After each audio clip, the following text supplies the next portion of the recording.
आज संडे है तो संडे के दिन कमेंट बॉक्स से कुछ एक क्वेरी मैं आपके सामने रखता हूँ। बहुत ऐसे क्वेरी हैं जो मैं कई बार कवर कर चुका हूँ, तो वैसे क्वेरी को मैं स्किप करता हूँ। वैसा क्वेरी जो आपको एक डिसीजन लेने में काफ़ी हेल्प करे, वैसे क्वेरी को मैं आपके सामने रखने का कोशिश करता हूँ। शुरुआत करते हैं, लेकिन उसके पहले mutual fund related complete solution चाहिए तो आप मेरे साथ जुड़ सकते हैं। पोर्टफोलियो रिव्यू और डिज़ाइन को लेके कोई इशू हो तो डिस्क्रिप्शन बॉक्स में जाएं, डिटेल चेक करें और व्हाट्सएप नंबर के थ्रू कनेक्ट हो सकते हैं। शुरुआत करते हैं सबसे पहले फर्स्ट क्वेरी के साथ। Aditya Birla PSU equity fund कब बढ़ेगा सर? देखिए, ये जो फंड है, अगर मैं पिछले 1 साल का डेटा स्किप कर दूं तो काफ़ी अच्छा खासा पैसा बनता हुआ यहाँ पे देखने को मिला। यहाँ पे आंकड़े काफ़ी मजबूत देखने को मिले, लेकिन अगर आप पिछले 1 साल का आंकड़ा देखोगे तो नेगेटिव रिटर्न का आंकड़ा यहाँ पे दिख रहा है। सबसे पहले अगर मैं देखूं तो हाई पॉइंट से आदित्य बिरला सन लाइफ पीएसयू इक्विटी फंड जो है वो करीबन 17 से 18% टूट चुका है, आप यहाँ पे देख सकते हो। और अगर मैं देखूं पिछले 1 साल का आंकड़ा देखूं तो करीबन 4% का नेगेटिव रिटर्न यहाँ पे देखने को मिल रहा है। वैसे ही अगर मैं एसआईपी रिटर्न की बात करूं तो पिछले 1 साल का जो एसआईपी रिटर्न है वो 16 से 17% के नुकसान पे यहाँ पे देखने को मिल रहा है। अगर आप 2 साल का देखोगे, 3 साल का देखोगे, 5 साल का देखोगे तो करीबन 22 से 30% का एनुअल रिटर्न यहाँ पे बनता हुआ देखने को मिल रहा है एसआईपी में। ठीक वैसे लमसम रिटर्न की बात करूँ तो पिछले 1 साल में अगर आप देखोगे तो यहाँ पे पैसा जो है वो ना के बराबर बना है, कुछ भी नहीं बना है। और अगर आप देखोगे तो पिछले 2 साल, 3 साल, 5 साल और सिंस इंसेप्शन में अच्छा डेटा देखने को मिल रहा है। एक डेटा यहाँ पे देखोगे पिछले 1 वीक का डेटा, तो यहाँ पे इस फंड ने 2.57% का रिटर्न दिया है, कैटेगरी एवरेज में 0.56% का रिटर्न है। तो अगर यहाँ पे रिकवरी होता है तो ये फंड अच्छा खासा पैसा आपको बना के देगा। कोई भी फंड हो वो लगातार आपको 30%, 40% का रिटर्न बना के नहीं देगा। और स्पेशली जब आप कोई सेक्टर और थीमेटिक्स फंड में पैसा लगाते हैं तो वैसे फंड्स में आपको कुछ दिन पैसा बनेगा और कुछ दिन मार्केट में स्लो आंकड़ा देखने को मिलेगा, जो कि अभी दिख रहा है। अब देखो आपको क्या करना है, आप लमसम किए हो और आपने जो एलोकेशन डिसाइड किया है आपके पूरे पोर्टफोलियो में जो भी म्यूचुअल फंड में पैसा लगा हुआ है उससे अगर 15 से 20% से नीचे का एलोकेशन है तो फिर तो आप उसको कंटिन्यू करो, समय दो, वहाँ पे 4 से 5 साल का समय दो। हो सकता है 1 साल 6 महीने और स्लो हो और फिर यहाँ पे पैसा अच्छा खासा बनता हुआ देखने को मिले, तो समय दो।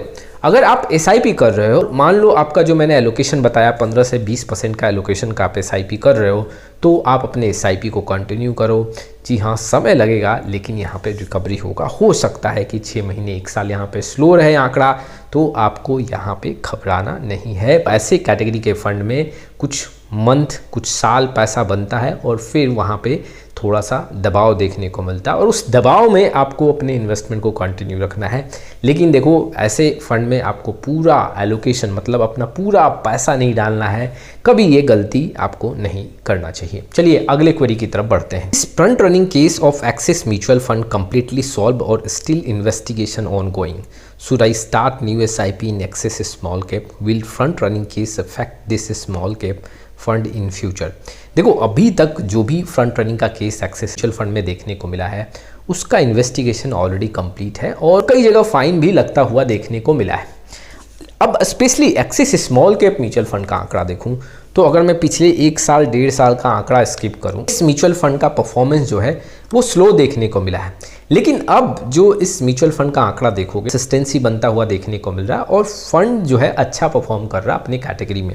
मैं आपके सामने आंकड़ा रखता हूं, आप यहाँ पे देख सकते हो, ये axis small cap mutual fund का आंकड़ा है। इसमें अगर आप एक चीज़ नोटिस करोगे तो पिछले 1 साल में 12 से 13% का रिटर्न है और कैटेगरी एवरेज में सिर्फ 11 से 12% का रिटर्न है। पिछले 6 महीने में जहाँ पे कैटेगरी एवरेज में 6 से 7% का गिरावट है, यहाँ पे इस म्यूचुअल फंड में 3 से 4%। 3 मंथ में भी देखोगे 8 से 9% कैटेगरी एवरेज में गिरावट है, जबकि यहाँ पे 5 से 6%। 1 मंथ का आंकड़ा देखूँ तो कैटेगरी एवरेज में 10 से 11% का गिरावट है स्मॉल कैप कैटेगरी में, जबकि इस म्यूचुअल फंड में 8 से 9% का गिरावट है। 1.5 साल से इस म्यूचुअल फंड का आंकड़ा सुधरता हुआ देखने को मिल रहा है। एक तो इस स्मॉल कैप म्यूचुअल फंड का जो एक डाउन साइड प्रोटेक्शन है वो काफ़ी स्ट्रांग है।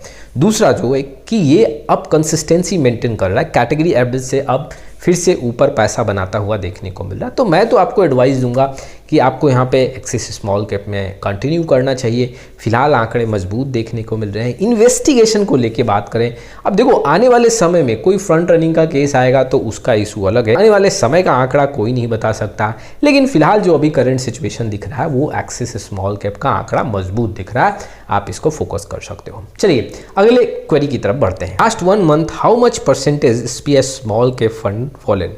देखिए अगर हम देखें तो SBI small cap mutual fund का भी डाउन साइड प्रोटेक्शन अपने कैटेगरी में काफ़ी अच्छा देखने को मिल रहा है। पिछले 1 महीने में ये जो स्मॉल कैप म्यूचुअल फंड टूटा है वो करीबन 10% के आसपास यहाँ पे गिरता हुआ देखने को मिल रहा है।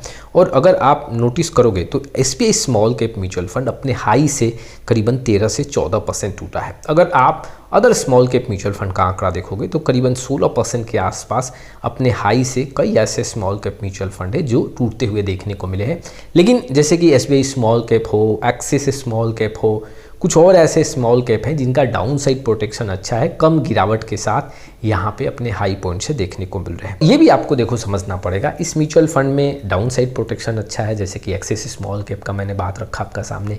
SBI स्मॉल कैप में भी डाउन साइड का प्रोटेक्शन काफ़ी अच्छा देखने को मिल रहा है। ये म्यूचुअल फंड हो सकता है काफ़ी एग्रेसिव आपको पैसा नहीं बना के दे, लेकिन इस म्यूचुअल फंड का जो कंसिस्टेंसी है वो भी काफ़ी स्ट्रॉन्ग देखने को मिल रहा है। Nippon India small cap mutual fund और SBI small cap mutual fund अपने कैटेगरी में ये 2 ऐसे स्मॉल कैप म्यूचुअल फंड है जो लंबे समय में सबसे ज़्यादा यहाँ पे पैसा बना के दिए। तो अगर इसका हिस्टोरिकल डाटा भी देखोगे तो काफ़ी अच्छा है। हालांकि हिस्टोरिकल डाटा के बेसिस पे किसी भी म्यूचुअल फंड का हम फ्यूचर का प्लानिंग नहीं कर सकते। चलिए अगले क्वेरी की तरफ बढ़ते हैं। मेरे पोर्टफोलियो में नेगेटिव 8 से 9% हो गया है, क्या करूं? देखो अगर देखा जाए तो लार्ज कैप हो, मिड कैप हो, स्मॉल कैप हो, अगर आप ये 3 कैटेगरी में जाके चेक करोगे तो करीबन 10 से 11% का गिरावट आपको देखने को मिलेगा ही मिलेगा। जी हाँ, हाई पॉइंट से मैं यहाँ पे अगर आंकड़ा देखूँ तो ज़्यादा से ज़्यादा जो गिरावट है वो 16 से 17% है जो स्मॉल कैप में देखने को मिल रहा है। कई ऐसे सेक्टर और थीमेटिक फंड भी हैं जो यहाँ पे 22 से 24%, 30% तक टूट चुके हैं। लेकिन अगर आपके पोर्टफोलियो में सिर्फ 8 से 9% का गिरावट है तो पैनिक डिसीजन नहीं लेना चाहिए। मेरा मानना है कि अभी आपका पोर्टफोलियो में जो गिरावट है ये काफ़ी कम गिरावट है। पोर्टफोलियो में लग रहा है कि डाउन साइड प्रोटेक्शन भी काफ़ी स्ट्रांग है। मार्केट में गिरावट होगा तो आपके पोर्टफोलियो में असर देखने को मिलेगा ही मिलेगा। अभी अगर देखें तो जो मार्केट पे असर है उसका कम असर आपके पोर्टफोलियो में देखने को मिल रहा है। और मैं यहाँ पे एडवाइस करूँगा आप अपने पोर्टफोलियो में फ़ंड का ज़रूर रिव्यू करें, और अगर फ़ंड सही है तो आपको अपने पोर्टफोलियो को कंटिन्यू करना चाहिए। इतना जो नुकसान देखने को मिल रहा है ये नॉर्मल नुकसान है। हर एक इन्वेस्टर के पास अगर अभी जाओगे तो कुछ ना कुछ नुकसान उनको देखने को मिल रहा है। किसी को कैपिटल में अपना नुकसान देखने को मिल रहा है, किसी को अपने प्रॉफिट में नुकसान देखने को मिल रहा है। तो नुकसान है, और ऑन द एवरेज अगर आप देखोगे तो पोर्टफोलियो में 7 से 10% का कम से कम तो नुकसान देखने को मिल ही रहा है। तो आपको घबराना नहीं चाहिए, अपने इन्वेस्टमेंट को कंटिन्यू करना चाहिए। चलिए अगले क्वेरी की तरफ बढ़ते हैं। सर जी, रिटायरमेंट गोल के लिए pharma and wealth care fund में इन्वेस्ट करें क्या, स्मॉल मिड के फंड में करें? देखिए आपको सबसे पहले ये समझना पड़ेगा कि आपका रिस्क कैपेसिटी क्या है।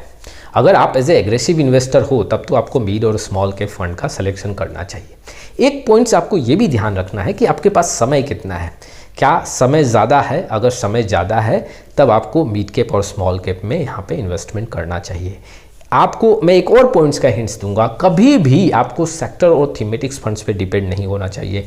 अपना जो पूरा गोल का यहाँ पे प्लानिंग है किसी भी सेक्टर और थीमेटिक्स फंड्स पे यहाँ पे रख के इन्वेस्टमेंट करके तैयारी नहीं करना चाहिए। सेक्टर और थीमेटिक्स फंड्स में अप्स एंड डाउन्स काफ़ी ज़्यादा देखने को मिलते हैं, और क्या पता जिस समय आपको पैसे की ज़रूरत हो वो सेक्टर और थीमेटिक्स फंड चले ना, बट में हो और वहाँ आपको जितना पैसा चाहिए उतना बनता हुआ देखने को ना मिले। तो ऐसे सिचुएशन पे अगर आप रिस्क हाई ले सकते हो, लंबे समय के लिए इन्वेस्टमेंट कंटिन्यू कर सकते हो, तो मिड और स्मॉल कैप फंड आपके लिए ज़्यादा सूटेबल होगा। लेकिन आप अपने रिस्क कैपेसिटीज़ को और लाइबिलिटीज़ को चेक करके ऐसे फंड्स का चयन करें, क्योंकि ऐसे फंड्स में मार्केट में जब दबाव होता है तो भी गिरावट देखने को मिलता है। तो ये कुछ इन्फॉर्मेशंस थे, ये कुछ क्वेरी थे जो इन्वेस्टर के लिए काफ़ी इंपॉर्टेंट थे। आप में से बहुत ऐसे इन्वेस्टर हैं जो पोर्टफोलियो रिव्यू और डिज़ाइन को लेके काफ़ी प्रॉब्लम फेस कर रहे हैं। डिस्क्रिप्शन बॉक्स में आए डिटेल चेक करें और व्हाट्सअप नंबर के थ्रू जुड़ सकते हैं। फिर मिलेंगे एक नए वीडियो के साथ, तब तक के लिए जय हिंद जय भारत।